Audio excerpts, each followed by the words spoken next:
Pessoal, boa aula a todos. Me desculpe pela conversa. Tchau. Bom, antes de começar, eu quero pedir para todos que estiverem com os microfones ligados para desligarem, por gentileza. Mutem aí vocês. E vamos lá. Christum qui sapiente est, namore, omnia communicatio inter seda.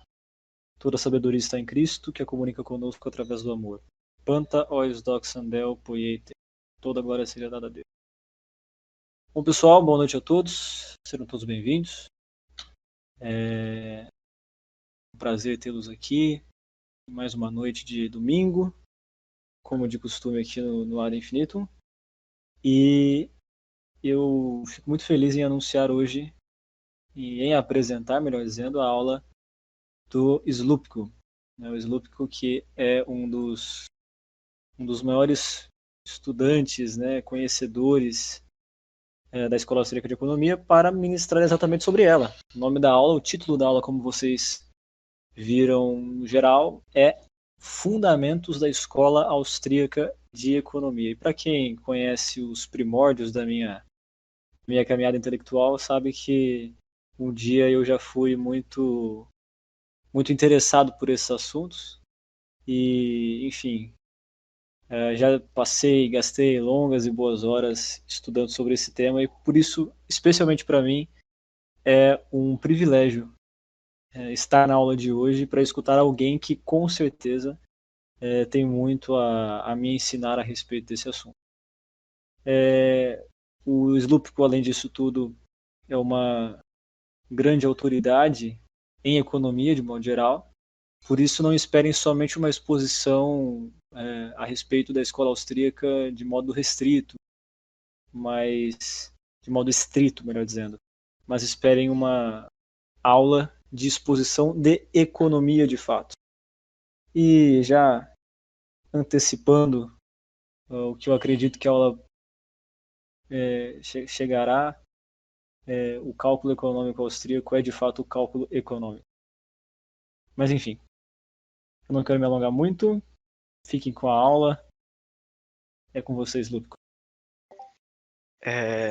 Eu queria introduzir também, começar aqui agradecendo a todos vocês que vieram, agradecer ao Gabi e o Gugu pela introdução, e também por acreditar em mim para poder estar ministrando essa aula, e pelas magníficas palavras que foram direcionadas para mim. Mas então, o intuito dessa aula que eu venho conversando com o Gabi há um tempo é justamente ser uma introdução aos fundamentos da Escola Austríaca de Economia. Como o Google falou, não vai se limitar somente à Escola Austríaca de um modo estrito, vai ser uma coisa um pouco mais ampla para poder dar um panorama geral. E também vai ser um material bem introdutório, então não vou me aprofundar muito na questão dos fundamentos. E o que eu escolhi para falar hoje é justamente sobre a história, ou melhor, a pré-história do pensamento austríaco, ou seja, as origens que antecederam a criação, o surgimento da Escola Austríaca de Economia, e falar também sobre o método austríaco. Também queria já adiantar que eu tenho uma perspectiva misesiana-rothbardiana, tanto epistemológica quanto da economia em si, em questões de visão de economia política e ciência econômica, e que essa vai ser a perspectiva que eu adoto sobre a economia austríaca. Isso é importante também frisar, porque não existe só uma vertente. Mesmo sobre o método, que é justamente o que originou aquilo que é chamado de escola austríaca, que era uma disputa pelo método. Mesmo dentro disso existem discordâncias. Mas acho que eu começar respondendo a pergunta o que é a escola austríaca, né?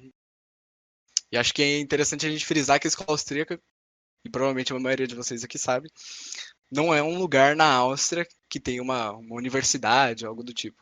É justamente sobre uma linha de pensamento que surgiu lá em 1871 com Menger, quando ele publicou o livro dele, Princípios de Economia, e que se sucedeu em alguns outros autores que eram austríacos, e por isso a escola austríaca. E na verdade, o termo ele surgiu como algo, como um xingamento, né? Os austríacos lá. Então, a escola austríaca, tipo, como se fossem crianças que não entendem das coisas. Mas, bom, indo mais direto ao ponto, o debate sobre o método surgiu, é uma coisa bem antiga, né? Vem desde os escolásticos, mas que ela, de fato, se tornou uma coisa mais proeminente no final do século XIX, 1871, onde existia o debate entre os historicistas e aqueles que se identificavam com uma vertente mais aristotélica, menos objetivista, e que adotaram aquilo que já vinha sendo adotado alguns séculos antes, que era o subjetivismo na teoria do valor e do método de investigação das ciências sociais. Essa disputa sobre o método era a Methodenstreit, né, que eles chamavam, que é a disputa, justamente a batalha sobre o método, em que o protagonista dessa disputa, do lado austríaco, era Karl Menger, e protagonista do lado dos historicistas era o Sombart, né? O Menger adotava uma postura que retomava aquilo que autores como Azpilicueta, que era um escolástico tardio da Espanha, já recobrava, que era justamente estudar a partir da percepção individual dos agentes numa economia, onde a teoria do valor seria atribuída àquilo que os indivíduos comumente acordam numa economia. E dentro disso, eles tinham a disputa sobre o que determinava, né, o valor. E Menger, ele chegou na conclusão que já tinha sido perdida há muito tempo, há muitos séculos, como eu tinha dito, que era justamente isso, a estimação comum do valor das coisas.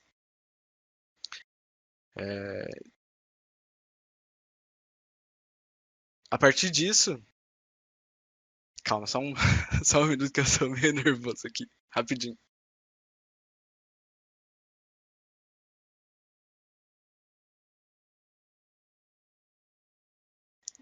Então, a partir desse momento, surgiu uma doutrina, que era essa doutrina que adotava o subjetivismo ontológico, que adotava como o ponto inicial da investigação das ciências sociais o próprio indivíduo. E ele como uma parte distinta do meio exterior. E nisso eles têm uma coisa que é muito distinta da revolução marginalista que surgiu com Menger, que era o individualismo metodológico, que era a partir do pressuposto de que nós éramos diferentes da matéria que nos cercava, ou seja, do mundo material, e que justamente por a gente a gente fazer parte daquilo que é um objeto de estudo, ou seja, estudar a ação humana, que é o objeto de estudo da economia, nós poderíamos observar introspectivamente aquilo que é o objeto de estudo. Diferente das ciências naturais, que a gente observa, por exemplo, uma pedra caindo como um ente externo, e a gente não observa diretamente as causas que fazem isso, mas a gente, a partir da experiência, acaba abstraindo aquilo que seriam as causas que determinam o movimento daquela coisa, no caso, a queda de uma pedra. A gente poderia olhar para dentro de nós por introspecção e não por experiência e entender quais são os fundamentos da nossa própria ação. Porque diferente das ciências naturais, aquilo que é objeto de estudo já está dentro de nós. Então a gente não precisa partir para um campo experimental. Até porque não faz sentido a gente experimentar uma coisa que nem dentro do sentido está. Ela é justamente uma coisa que a gente entende como categoria da ação dentro do nosso próprio espírito. Uma coisa que depois Mises veio chamar de discernimento entre concepção e entendimento é justamente isso. Quando a gente fala de ação humana como uma categoria, além da concepção das categorias, da essência da ação humana, a gente tem um entendimento subjetivo daquilo que é um objetivo, ou seja, do que é atingir um. E isso é muito importante para a gente ter esse viés a priorista muito forte que vem com a escola austríaca. Zupo, Oi. tu vai falar um pouco sobre o que é esse a priorístico que tu acabou de dizer, talvez algumas pessoas não saibam. Um bom ponto. E Bom, de repente, só mais um comentário, de repente tu possa também falar o que é a ação humana, que tu falou das categorias, mas o que seria uma ação humana também. Tá, eu vou voltar um pouco, então. Então, como eu tinha dito, a economia é o estudo justamente das ciências sociais, que está baseada na ação humana. E a ação humana, bem definida por Mises, seria a ação propositada. Ou seja, quando um indivíduo almeja fins e, para isso, ele utiliza meios que ele avalia terem valor para alcançar esses fins. Ou seja, ação propositada, com um objetivo, com uma finalidade. E quando eu me referia ao apriorismo da ação humana, eu me referia, e eu vou dizer agora não no sentido misesiano, neo-kantiano, mas no sentido que o Rothbard atribuía. O apriorismo seria em relação àquilo que é auto-evidente. E auto-evidente porque dentro da própria categoria da gente tentar pensar sobre a ação humana, já está pressuposto isso. Então é uma categoria auto-evidente daquilo que a gente faz. Já está pressuposto pela nossa própria ação. No sentido de que, quando você pensa sobre qual... Opa, mutei aqui sem querer. Quando a gente vai fazer qualquer tipo de proposição, mesmo reflexiva, a gente já está agindo. E mesmo que a gente não esteja fazendo alguma coisa, isso também se trata de uma ação, porque, como o Rothbard ele fala, a ação não é somente você decidir, você estar fazendo algo, mas é você poder decidir se você vai fazer ou deixar de fazer alguma coisa. Porque, por exemplo, quando você tem a opção de ir trabalhar, mas aí você decide, não, vou ficar deitada. Isso é uma ação. Porque outra coisa foi sacrificada nesse processo. E é nesse sentido que é a priorista. Porque não tem como a gente refutar ou ir contra esse princípio, que é o princípio que regula a nossa própria ação. E qualquer processo, qualquer proposição que a gente for fazer nesse sentido, vai estar pressupondo essas categorias a priori. Onde que eu estava antes disso, Chief? Você lembra? Agora eu acabei me perdendo.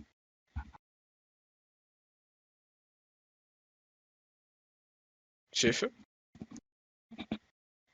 Desculpa, eu fui buscar refri. Tu tava falando sobre... tu tinha acabado de falar sobre o apriorismo dessa ciência, desse método que surgiu. E um pouquinho dessas categorias também tu falou. Então, e a partir dessa noção de ação humana, o Mises desenvolveu aquilo que seria o método austríaco, que é a praxeologia, que vai além da praxis, que seria a ação como tal. A praxeologia seria o estudo da ação como tal, para entender quais são os meios quais são os corretos meios para se alcançar os fins. E a praxeologia, ela também ela tem uma base muito forte naquilo que o Mises chamou de abstração mental do mundo real, onde a gente imagina as condições do mundo de maneira, como posso dizer, estáticas, para poder entender as relações causais que os entes têm. Por exemplo, a gente vai fazer um estudo sobre inflação. A gente vai pegar essa relação e vai criar um construto mental de modo a que a gente consiga isolar todas as variáveis para entender o que causa o quê. O Mises dizia que, apesar de ser muito limitado, ou seja, de a gente não poder aplicar na realidade ou imaginar chegar de fato nesse mundo que é a economia uniformemente circular,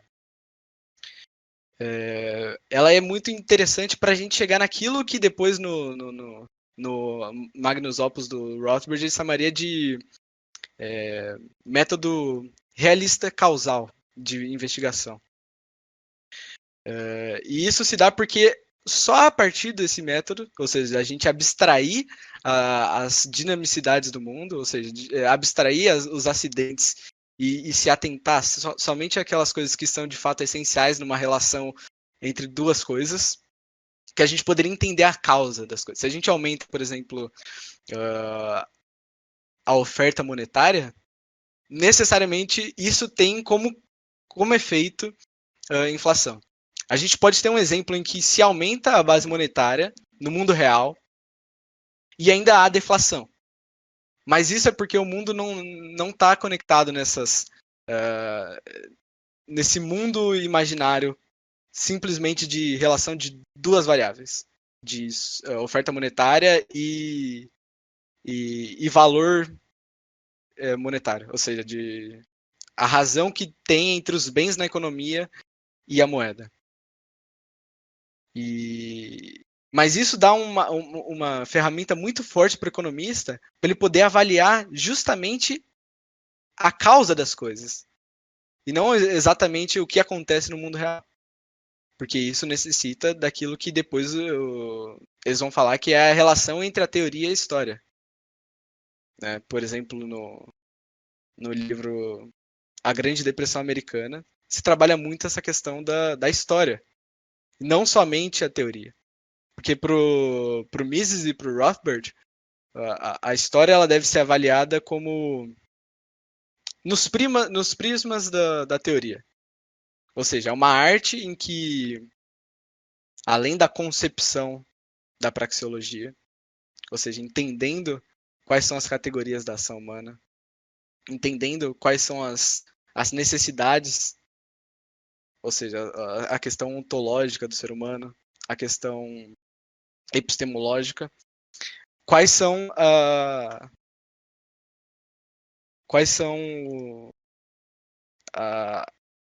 as especificidades, os acidentes na realidade que tornam para aquilo que aconteceu de fato, né?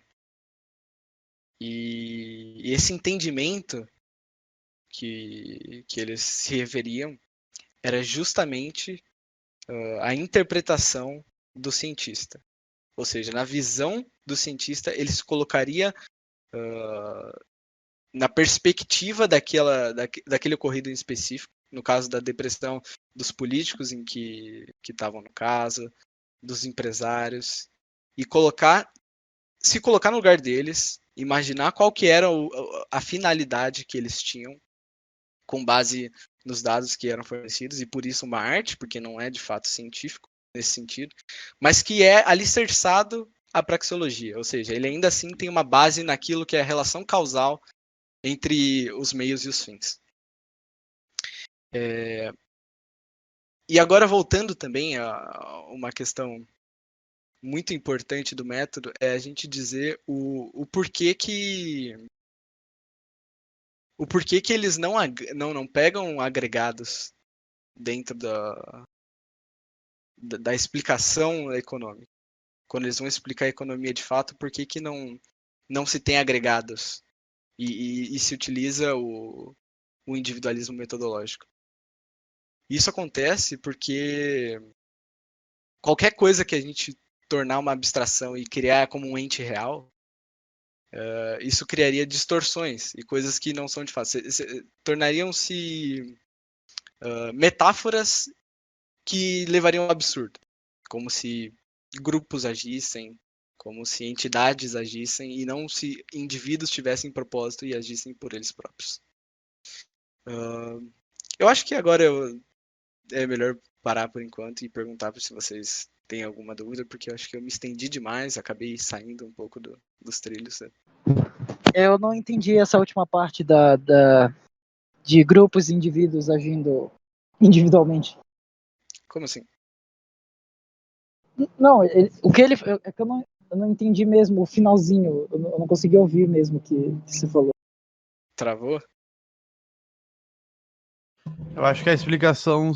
Acho que ele gostaria de ouvir a explicação sobre a questão de que agregados não agem, ou algo assim. Bem, agregados não agem porque justamente a ação, como definida anteriormente, é a ação propositada. E o propósito só pode estar dentro da mente de um indivíduo, certo? Agregados não podem agir nesse sentido. Mesmo que haja interação social entre os indivíduos, a gente não pode partir do pressuposto de que o agregado age. Uhum. Entendi, obrigado. Tu comentou sobre relação causal, eu acho, né, Zupo? Sim. Que Poderia falar um pouquinho ou dar um exemplo pro pessoal que não entende muito sobre relação causal? Então, a relação causal, eu dei o exemplo da inflação, por exemplo. Mas eu posso dar mais um exemplo como, sei lá, políticas de salário mínimo. A política de salário mínimo, ela colocaria, estipularia um preço mínimo para o salário, certo? E esse preço mínimo, necessariamente, diminuiria as condições de emprego se todas as outras variáveis estiverem constantes. O que demonstra a relação de causa e efeito. De se você tornar o preço de empregar alguém mais caro do que o preço comumente aceito, ou seja, do que o valor de mercado dele, você terá desemprego. É claro que existem outras variáveis, mas a causa e efeito é essa. Ficou mais claro isso? Uhum, obrigado, Zupo. Mais alguém tem alguma dúvida? Ou ficou confuso do jeito que eu falei alguma das coisas? Ou meio prolixa, não sei. Tá muito bom, Zupo. Se você quiser seguir, fica à vontade. Eu parei falando sobre justamente essa relação de agregados, né, e do individualismo metodológico.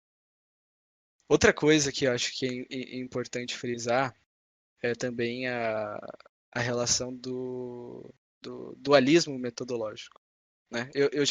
Eu falei isso no começo, mas eu não frisei a importância do dualismo metodológico e da introspecção enquanto método de investigação.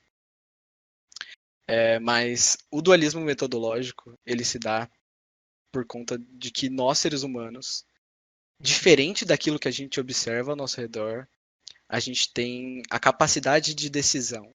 Ou seja, a gente consegue ter preferências em relação às coisas e decidir ao invés de simplesmente ser determinado.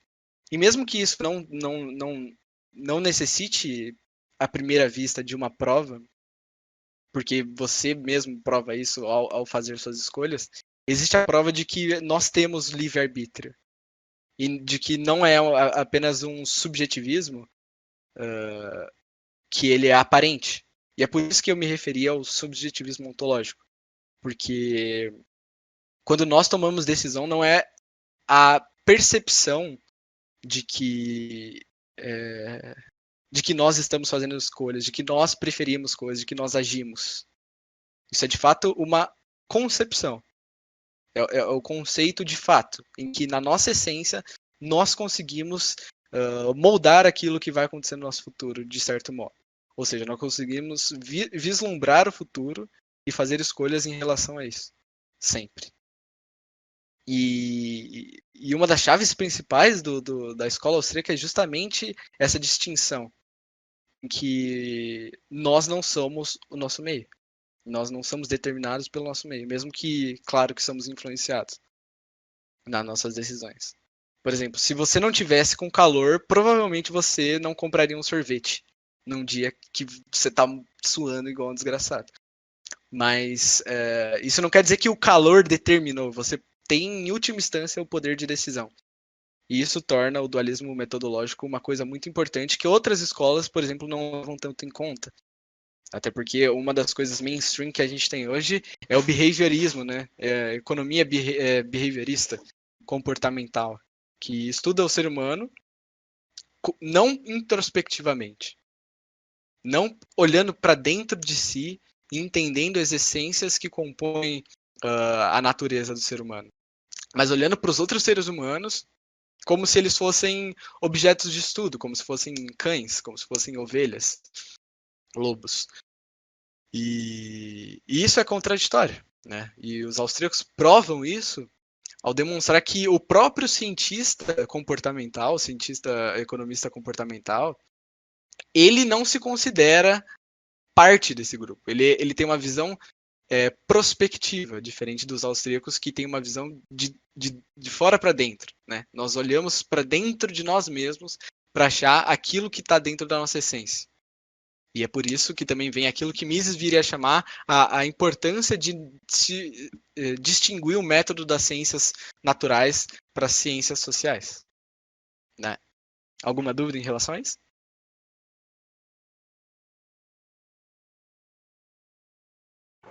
Nenhuma. Pode seguir, Zô.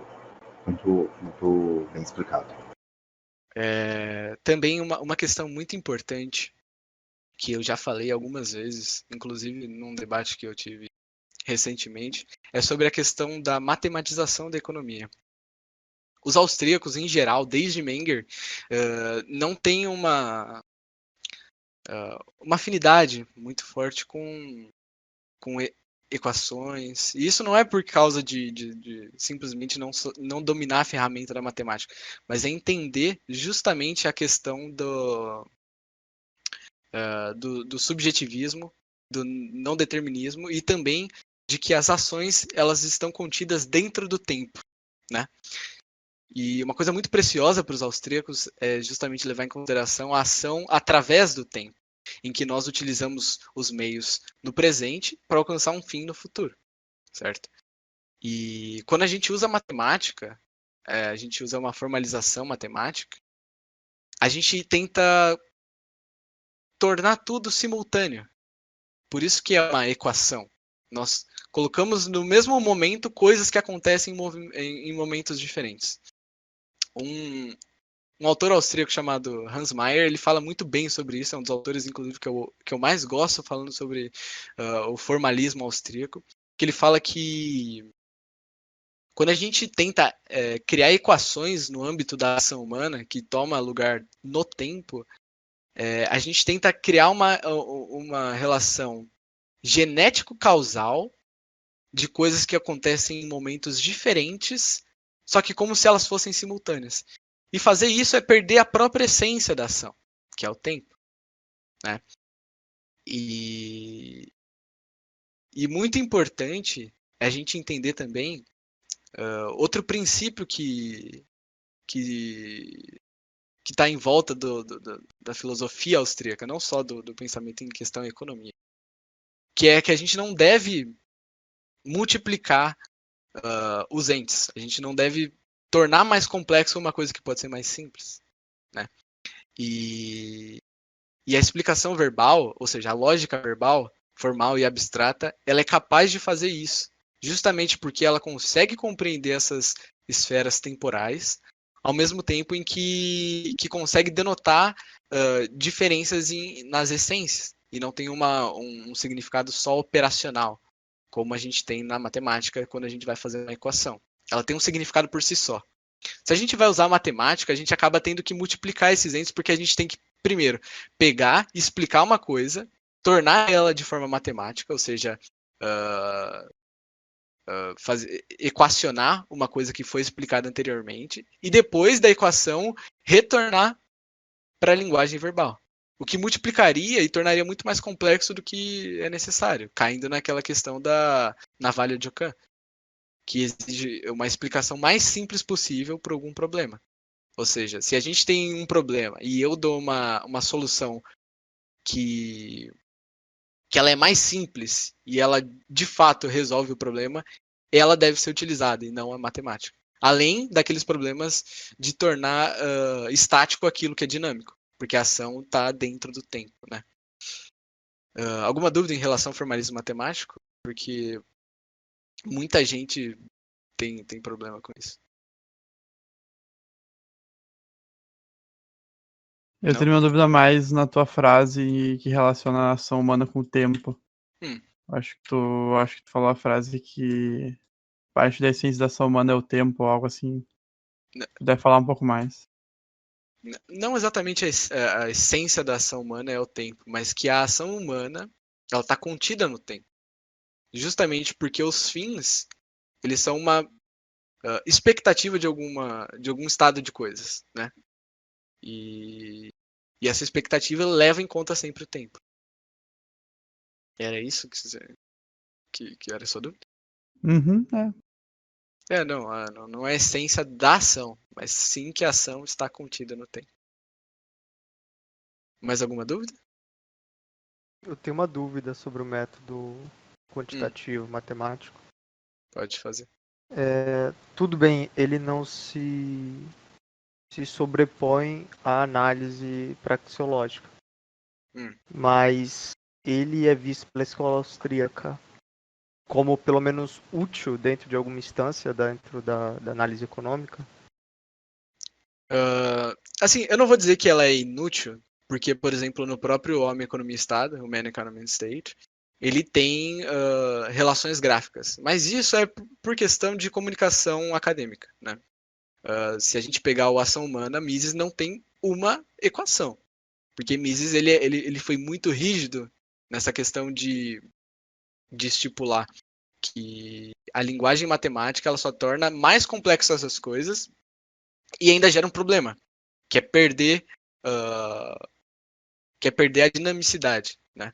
É tornar uma relação unívoca e estática de uma coisa que é essencialmente dinâmica, contida no tempo. Entende? Então, é claro, tem a utilidade. Eu mesmo já admiti quando estava debatendo sobre isso. Mesmo que a econometria e eu digo isso no sentido mainstream, é claro, elas estejam, a partir do prisma austríaco, equivocadas em questão do método, elas não devem ser totalmente abandonadas na questão didática, né? Porque a comunicação acadêmica exige esse intermédio, né? Porque muitas das vezes, se você não coloca uma forma gráfica de representação, um outro economista mainstream não entenderia ou acharia absurdo. Além de que essa questão dos gráficos, das equações, é você pegar aquilo que o Mises falava que era útil, que eu expliquei mais cedo, que é a economia uniformemente circular. Mas é muito importante frisar que isso não é realista, não tem a questão causal realista. Até porque ela leva em conta um mundo estático. E um mundo estático nunca vai acontecer. Entendo, perfeito, obrigado. Mais alguma coisa? Mais alguma dúvida? Por mim, isso é isso. Não, beleza, então. Agora também um ponto que eu acredito ser importante a gente retornar é sobre o porquê do apriorismo, né? O Schaeffer, se não me engano, ele falou para eu falar melhor sobre o apriorismo. E acho importante também frisar mais essa questão. E para os austríacos, principalmente para o Mises, que foi o cara que tinha essa mania de falar sobre o a priori, sintético a priori, categorias a priori da ação humana. Quando ele falava isso, era para ele se referir que essas coisas que são da praxeologia, elas não devem ser questionadas em nenhuma instância do tempo. Não no sentido de que é dogmático, mas de que, ao serem questionadas, elas estão sendo utilizadas. Elas estão sendo pressupostas. Elas seriam os pressupostos da ação humana. E eu queria deixar isso claro, porque eu acho que antes eu não fui tão específico em relação a isso. Porque tem gente que acha que a praxeologia, ela é, como posso dizer, ela é testável, né? Tem gente que confunde quando o Rothbard fala sobre a praxeologia ela ser um dado real da experiência, ou seja, que a gente pega a partir dos nossos sentidos e torna isso como passível de teste, né? Como se fosse uma hipótese. Mas não, a praxeologia ela não é hipotética, ela é categórica. E é justamente por isso que ela se refere às categorias e à essência da ação humana. Abarcando tudo aquilo e também, muito importante deixar claro, os austríacos eles eles têm um rigor muito forte com a parte analítica, com a construção analítica dos argumentos deles. Definindo bem os termos, não deixando muito espaço para confusão. Para justamente não ter o problema de usar um termo que vale para duas situações em que não se refere à mesma coisa. Então, os austríacos eles têm um rigor muito, muito mais forte em relação à analítica, né, ao significado dos termos utilizados, do que os neoclássicos que acabam fazendo um malabarismo mais, como posso dizer, mais aleatório, mais confuso, e acaba sendo também prolixo.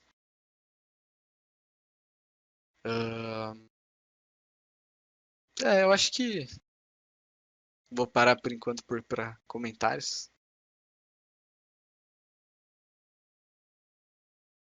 Alguém tem alguma coisa a dizer? Pessoal, quando tiver algum comentário ou pergunta para fazer, os momentos são esses. Caso isso não aconteça, você pode seguir. Porque assim, eu acredito que geralmente o Shepa está fazendo algumas perguntas para você, mais como uma questão retórica de fato mesmo, para que você volte a comentar sobre alguns assuntos que são mais aprofundados e que merecem um segundo diálogo, porque de resto está muito claro, Zu. Então, não veja com maus olhos o fato da gente não estar dando muitos comentários ou muitas perguntas, mas é que está sendo bem claro, sim. Então, não há tanta necessidade assim de se perguntar ou de comentar em si. É que, na minha percepção, parece que eu estou sendo confuso e também meio repetitivo. Então, não sei, o pessoal não comenta, eu fico meio apreensivo em relação a isso. Mas, se não tiver nada, eu acho que eu vou falar agora sobre um pouco da história, que eu não falei muito, né? Ninguém quer falar nada? Ok. Siga com a parte da história. Na minha opinião, é sempre a melhor parte. Então, essa parte foi a parte que eu me lembrei do Cordinho, que é interessante quando a gente vai estudar a pré-história, né? Não exatamente a história do pensamento austríaco, mas a gente vai estudar aquilo que deu origem àquilo que seria o método austríaco. A gente vai ver que mesmo que a economia se trate de condições materiais, por assim dizer, quem deu início a essa discussão foram, assim, não o início exato, mas que levaram mais a sério esse problema, foram os escolásticos. Inclusive, um dos maiores nomes é São Bernardino, de Sena. Um dos maiores nomes dos proto-austríacos é São Bernardino de Sena, que praticamente evocou a teoria do valor subjetivo. E que só não chegou na teoria austríaca porque faltava o componente marginal, né? O marginalismo da utilidade marginal decrescente. E isso é muito interessante porque era justamente nos escolásticos que tinham uma base muito forte em Aristóteles e também tinha uma base forte nos pensamentos dos romanos, que também isso é muito interessante, que eles começaram a formar a teoria que seria a teoria proto-austríaca.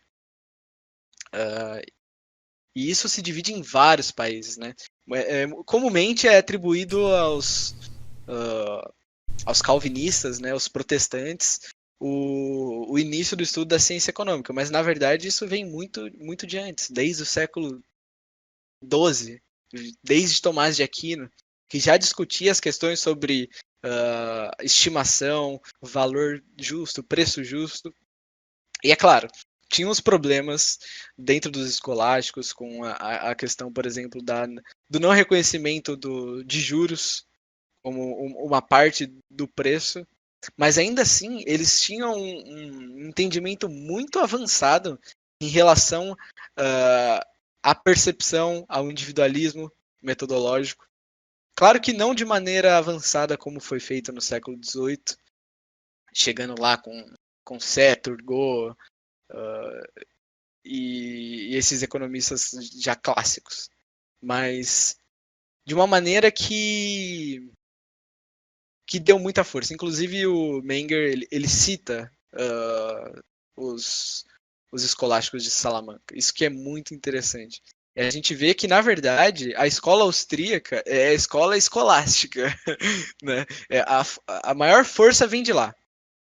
E depois, na modernidade, que vem essa questão de unidades marginais, subjetivismo ordinalista, que é a avaliação não cardinal, né? A gente não soma as unidades e tira uma resultante em questão de utilidade. Ou seja, quando a gente vai comparar dois bens, uma pizza e um brownie, qual que você prefere? A gente não vai falar, eu prefiro 90% uma pizza do que um brownie.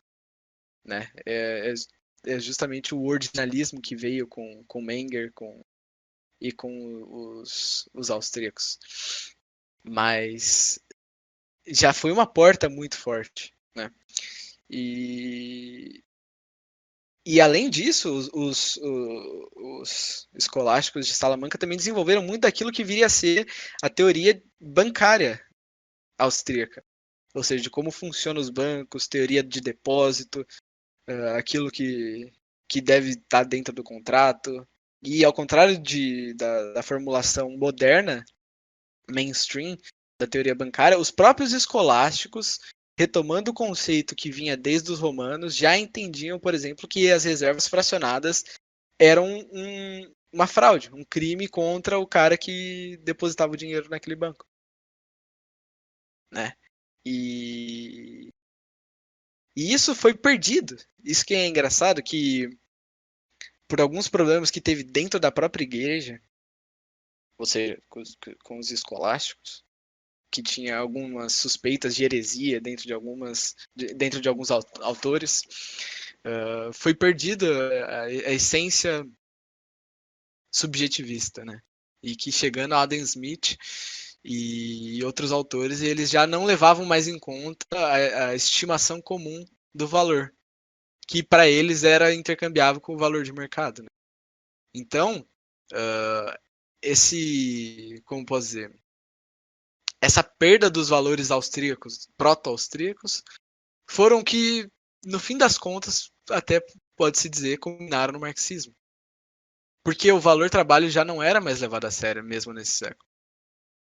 Já era uma coisa, assim, bem difusa, em que o valor é uma estimação comum de uma comunidade, né, claro, sobre o valor de alguma coisa em determinado momento. Mas alguém tem alguma dúvida sobre o período histórico?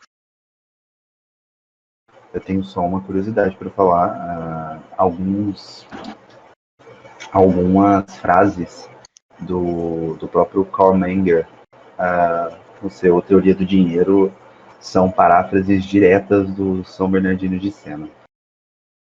Sim, Bernardino de Sena foi um dos mais influentes, na verdade, porque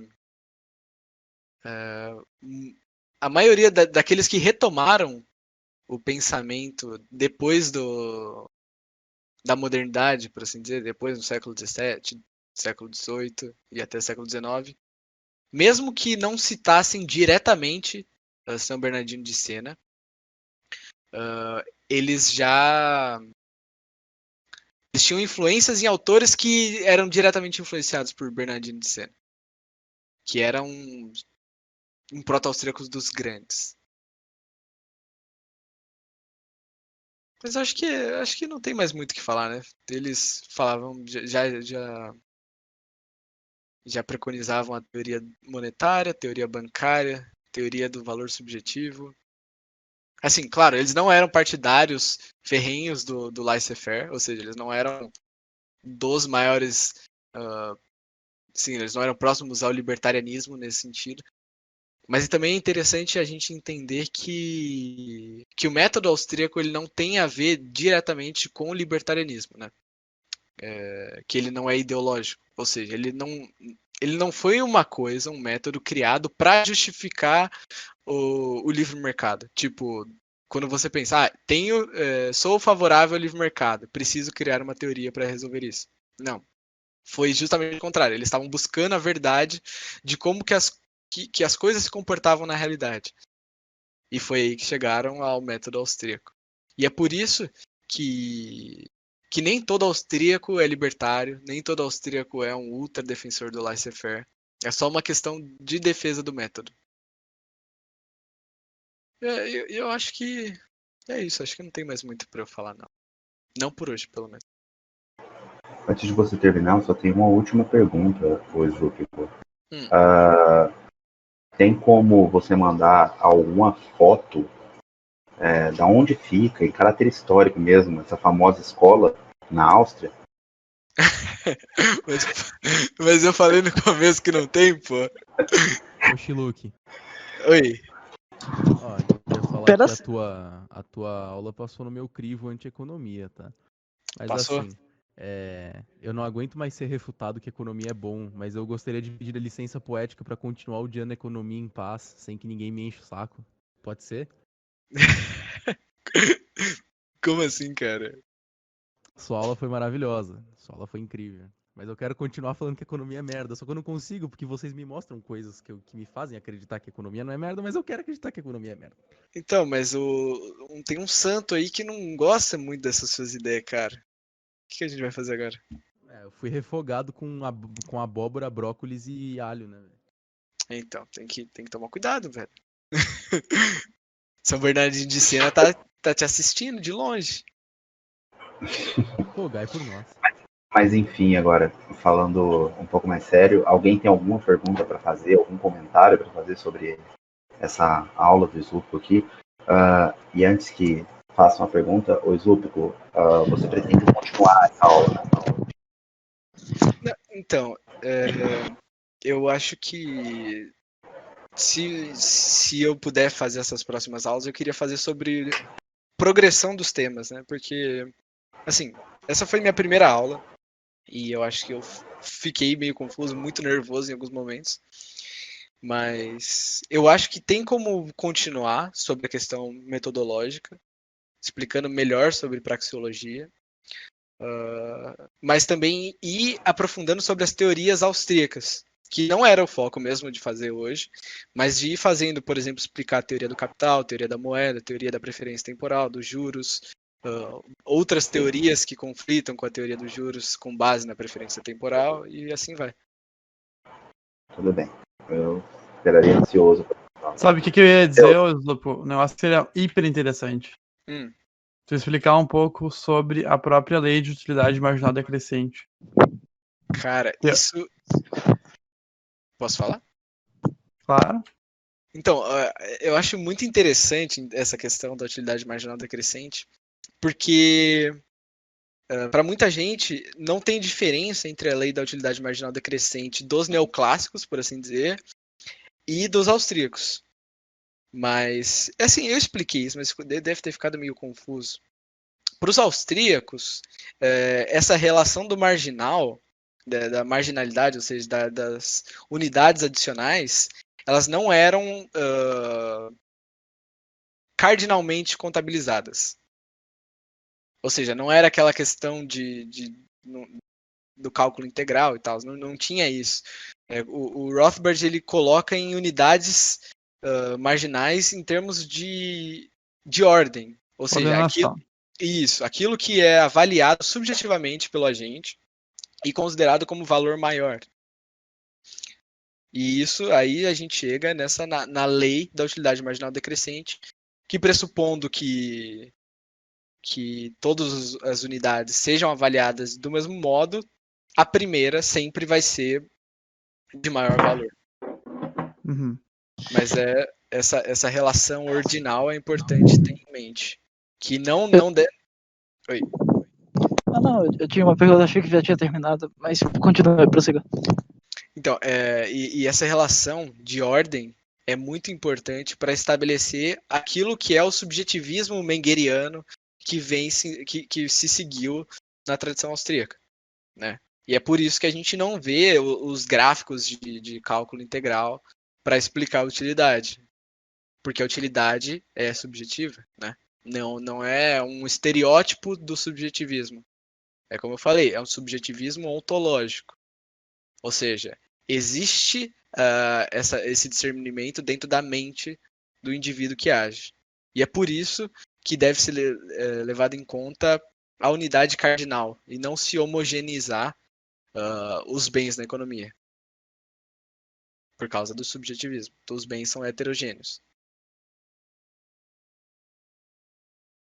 Ficou claro isso? Por onde a gente poderia começar a estudar a teoria da escola austríaca? Bom, você diz em questão de livro, palestra, autores? Livro, palestra, tudo que puder, assim, por onde começar? Bom, eu acho que um conteúdo introdutório muito bom e que eu já vi as palestras, já vi os livros, já li o livro, é do professor Jorge, como que é? O Biratan Jorge Iorio. Que ele, assim, apesar dele ter uma influência diferente da minha, uma perspectiva menos Rothbardiana misesiana e mais hayekiana misesiana, é muito bom porque ele tem uma didática que explica muito bem as coisas que eu expliquei aqui. Sobre, por exemplo, sobre a praxeologia, sobre todas as teorias do capital, da moeda, dos juros, dos ciclos econômicos.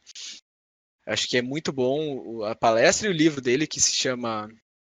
Espera que eu vou lembrar o nome agora. Ação, Tempo e Conhecimento, a Escola Austríaca de Economia. Esse é o nome do livro e é o nome das palestras também, que são divididas em 12, se eu não me engano. Não tenho certeza agora. Muito bom. E também o livro A Escola Austríaca do Jesus Huerta de Soto. Muito bom também. Posso recomendar também um livro? Claro.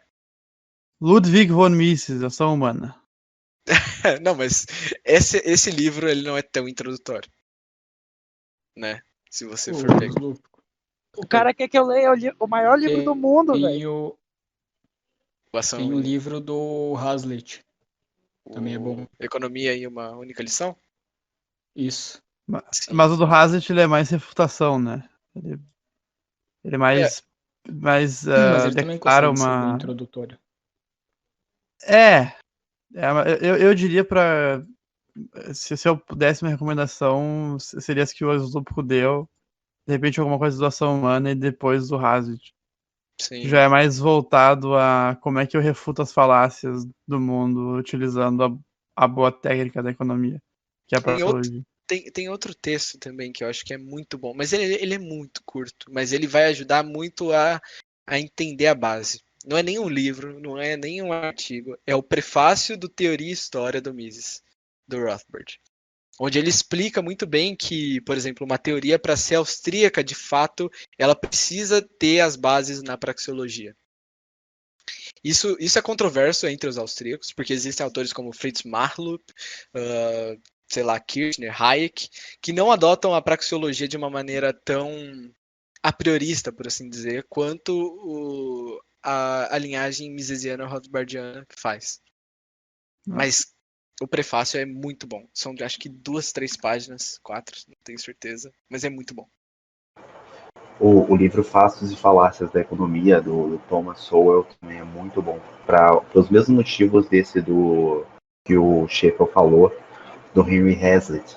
O legal do Henry Hazlitt é que quando eu li ele, eu tinha a impressão que eu estava lendo um comentário ao que se vê e ao que não se vê do Frédéric Bastiat. É basicamente um comentário do livro. Ele segue exatamente até os mesmos capítulos. A progressão do livro é exatamente a mesma progressão do Bastiat. Mas esse do Thomas Sowell é muito bom também. É um livro bem introdutório, Matheus. E ele é muito bom. Ele mostra exatamente como que acontece a ideia dessa manifestação falaciosa de escolas modernas de economia e como muitas vezes eles escondem aquilo que eles não querem que você saiba por causa do peso de você refutar facilmente essas escolas. Ele vai mostrando tudo. Qual que é o nome do livro? Fatos e Falácias da Economia, do Thomas Sowell. Muito bom. O Thomas Sowell também, ele, apesar dele ser um chicaguista, ele não ser um economista austríaco, ele é muito intuitivo. Então ele ajuda muito a elucidar coisas de maneira que parece que é até fácil, igual o Gabi estava falando. E E ele introduz muito bem. Inclusive, tem um amigo meu que ele queria fazer economia, eu recomendei para ele ler Thomas Sowell. Eu falei, compra esse livro do Thomas Sowell que você vai entender, vai ser tranquilo e vai explicar a maioria das coisas que os próprios austríacos falam, sabe? Coisa básica, como... Mas no caso não foi o mesmo livro, foi Economia Básica do Thomas Sowell também. Eu acho que esse é o nome. Economia Básica. Isso, É tem isso 2 mesmo. volumes. Sim, esse também é muito bom. Esse também é muito bom. Eu Só que ele recomendei. já é um pouco. Ele Maior. já é um pouco menos. Ele é maior e ele também é menos direto no confronto às falácias. Sim. Ele é meio que uma O Vine passagem que sobre a escola de Chicago. que o Gabi indicou, o Frédéric Bastiat. Ele também era da escola francesa, laissez-faire. Ele é bom também. Um proto-austríaco, olha, eu esqueci de falar do Bastiat. Eu tava falando O do Bastiat. Turgot, esqueci do Bastiat. Como esqueci do Bastiat? O Você Bastiat, falou até do Sé, né? falei do Sé, do Turgot, esqueci de falar do Bastiat, que é um dos maiores proto-austríacos também. E aí o Bashar já entra num viés mais libertário também. Sim, totalmente. Inclusive, tem cartas O trocadas. Davi Turgot também, né? O Davi Turgot também tem muito sobre isso. Inclusive, do próprio Alden dele tem muito dessa manifestação, que ele vai ficar do lado do rio lá e ele vai começar a fazer um protocolo sobre o que é dele de direito e o que não pode ser tomado pelo Estado. O Davi Turgot. Esse aí é o que escreveu do Desobediência Civil, né? Sim, ele mesmo. Sim, muito bom também. Eu já li esse livro, livreto, né? Mas é muito bom. Mas então, eu só queria dar um último comentário, não sei se alguém mais tem pergunta, mas eu também queria agradecer todo mundo que ficou até aqui, até agora, ouvindo eu falando. E também queria pedir desculpa se em algum momento eu fui confuso ou não expliquei alguma coisa direito.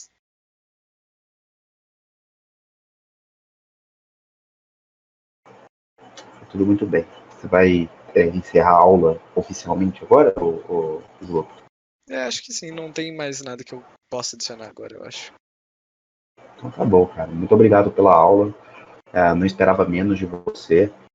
Fiquei encantado com o domínio que você tem sobre essa matéria. É uma matéria muito grande. Você conseguiu, de forma magistral, separar aquilo que a gente deveria saber nesse mar de informações para poder nos dar certa autonomia para entender as outras. Vamos ficar esperando as suas próximas aulas aí, falando das especificidades agora, principalmente tendo essa base, vai ficar bem mais fácil. Muito obrigado. Quem quiser fazer mais algum comentário com a aula, faça agora, pessoal, para a gente poder terminar essa aula aqui. Eu quero agradecer ao Slupo pela aula. É um prazer, como eu disse no começo, recebê-lo aqui no servidor.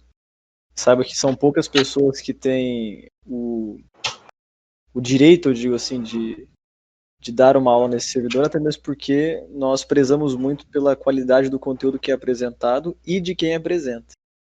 Então, se você foi escolhido, sinta-se muito elogiado, porque você recebeu a chancela de todos que estão aqui no AI, que são pessoas muito inteligentes, pessoas que entendem bastante de vários assuntos, que deram chancela para que você, como autoridade sobre esse tema, viesse aqui falar pra gente.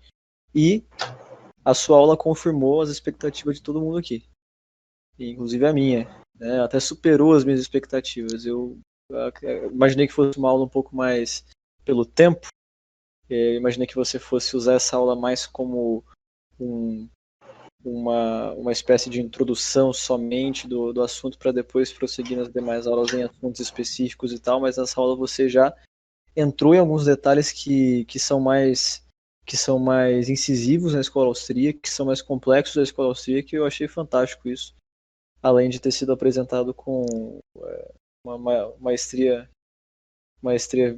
realmente admirável. Então a minha palavra hoje é de gratidão e de dizer o seguinte, é fantástica a aula. Muito obrigado, Slup. Só agradeço, porque tava muito bom. Agradecer ao Slup também, que a aula foi muito, muito boa. E perguntar para ele se o homem age do Mises é um axioma. Cara, ai, essa pergunta. Sim, é um axioma, sim. É um axioma, pelo menos na visão na minha perspectiva, se trata de um axioma justamente por ser uma verdade autoevidente da nossa experiência. De não poder não ser verdadeiro, entendeu? Dado o significado de homem, o significado de ação, né? Não, acho que não tem como não ser um axioma, uma verdade autoevidente. E é claro também que axioma, dependendo de quem fala, tem um significado diferente, né? Se for um matemático, por exemplo. Mas, como eu tinha dito mais cedo, um axioma seria aquilo que é um dado irredutível. Que é uma afirmação que qualquer ato pressupõe ela. Até o de Uma negar ela. afirmação que não pode ser negada sem contradição performativa. Isso, exatamente. Obrigado, chefe. Certamente é um axioma. Mais alguma pergunta? Não tenhamos dúvida que é um axioma. É uma base sólida de uma teoria sólida. Exato. Até o Mises tinha uma dúvida se era um axioma. Não. Pra mim é um sintético a priori. Sim, no final ele não. O Mises, ele não. Depende ele da não, definição, Mises, né? ele não conclui como axioma. Quem conclui é o Rothbard. Então, o Mises ele não usa muito o termo axioma para definir sobre as categorias a priori da ação humana. Ele não fala axioma, né? E quando ele fala os axiomas. Mas, ainda assim, acho que o entendimento do Rothbard é muito bom. Até porque o Mises, se eu não me engano, ele não define o que é axioma. O Rothbard já faz isso. É que o Mises ele define como um sintético a priori. Isso é Sim, suficiente para nós entendermos como um axioma. Sim. É que são bases epistemológicas diferentes. Sim. Um pouco diferentes. Mais alguma coisa? Não, eu não sei se alguém mais vai falar, acredito que não. Muito obrigado pela aula, Zúpico. A gente pode encerrar agora pelo tempo que ela foi. Parece que agora a conversa ela vai se deslocar um pouquinho do plano da aula. O pessoal está ali te agradecendo no geral, deu uma passadinha ali. Para você que estava achando que talvez tenha sido confuso e o pessoal não estivesse gostando, está todo mundo mostrando ali que gostando muito da aula. Como eu te falei, o fato de não haver tantos comentários e perguntas talvez seja porque realmente você estava mostrando para a gente de uma maneira que era leve, né? Que dava sem entender, sem tanta dificuldade assim. De qualquer forma, quem tiver alguma dúvida de agora para frente, que não quis falar na aula, é só marcar o Zuko aqui no geral e ele faz a resposta para vocês. Deus abençoe vocês, Zuko. Muito obrigado pela aula. Estou ansioso pela próxima. E eu acho que eu vou finalizar aqui, já vou falar o lema. E daí depois a gente pode continuar conversando aqui. Christum qui sapientia esse namore hominum communicatio interceda. Toda sabedoria está em Cristo, que comunica conosco através do amor. Pantaois oxandel poiete. Toda glória seja dada a Deus. E amém.